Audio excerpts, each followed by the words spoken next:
Donc là, on va aborder ce qu'on appelle le produit variable. Alors, qu'est-ce que c'est un produit variable? C'est un produit qui a plusieurs attributs. Ça peut être une variation de taille, de couleur, parfois les deux. Sur la boutique des mots, on a une boutique de vêtements. Donc là, en l'occurrence, on va faire un produit variable, un pull en laine dont on va changer les tailles. Donc pour chaque taille, il y aura un prix et une quantité de stock. Pour ça, avant d'aller ajouter un produit, je vais aller sur ce qu'on appelle les attributs. Ce sont les attributs qui déterminent les variations. Donc, comme vous pouvez le voir, j'ai déjà créé la taille. Donc, on va recommencer la démo. Donc là, je veux une taille de vêtement. Donc, j'ajoute un attribut, taille. Et une fois que l'attribut est fait, je dois configurer les termes. Dans taille, qu'est-ce que j'entends taille? Donc, si vous êtes en Angleterre, ce sera la taille 10, 12, 14, 16. Là, on peut commencer par du S. On aurait pu faire du XS, du S, du M et du L. Pour la démo, je m'arrête là parce qu'en fait, plus on a d'attributs et donc on a de variations et plus on va devoir ajouter d'informations. Le M sera peut-être pas le même prix que le L ou que le S et il n'aura pas le même stockage. Une fois que j'ai créé ces attributs, je vais retourner ajouter un produit. Donc là, en l'occurrence, pull en laine. On verra les catégories plus tard, mais je peux toujours ajouter une catégorie, par exemple pull,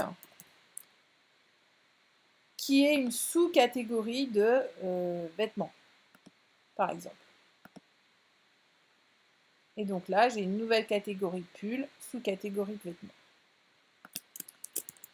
Donc là, je donne ma description de pull.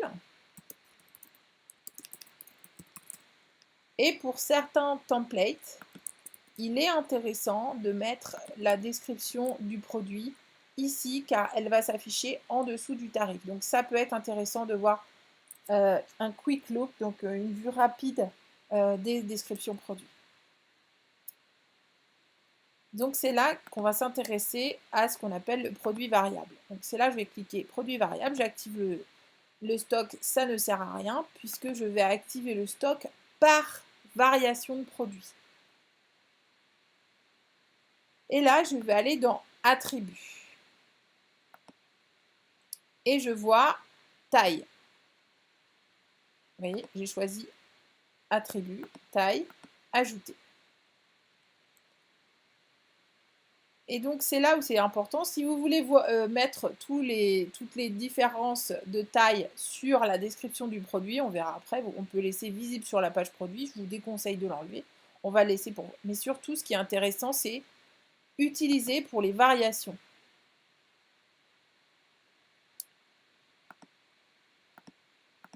Et donc là, on se fait tout sélectionner. Si vous ne cochez pas la case utilisée pour les variations, il ne se passera rien, puisque vous aurez juste les variations possibles visibles sur la page produit, mais vous ne verrez pas la possibilité d'avoir des produits variés. J'enregistre les attributs, et là je vais dans variations.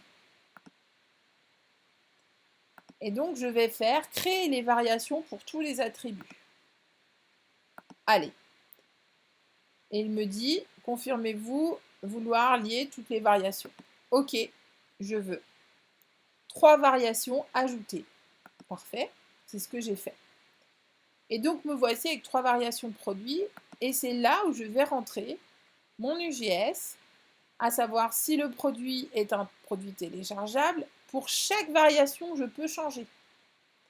Donc le L sera par exemple à 20 €. Il sera en stock. Évidemment, il n'a pas le même poids qu'un pull XL. C'est très important pour les expéditions si vous jugez l'expédition par poids. Donc là, je vais mettre qui fait 500 grammes.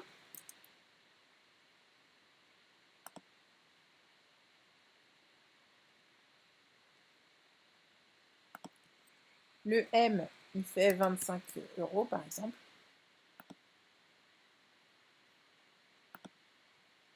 Et le S, il fait 15 €.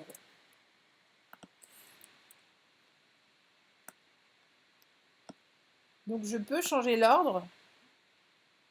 Dans l'ordre, je peux mettre le S. Vous voyez? Hop, donc ça nous fait un S, M et L. Donc pour chaque produit, j'enregistre les modifications.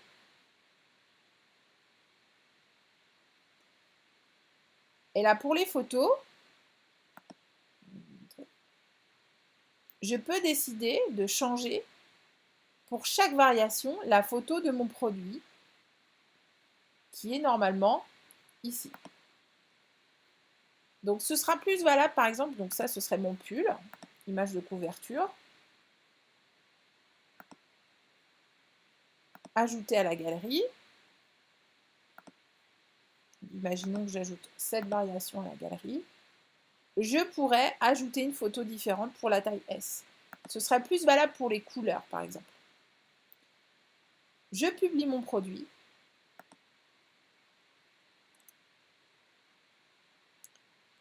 Et je regarde le résultat.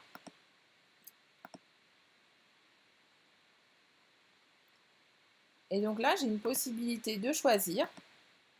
Et donc, la taille L fait 20 €, la taille M fait 25 et la taille S fait 15 €.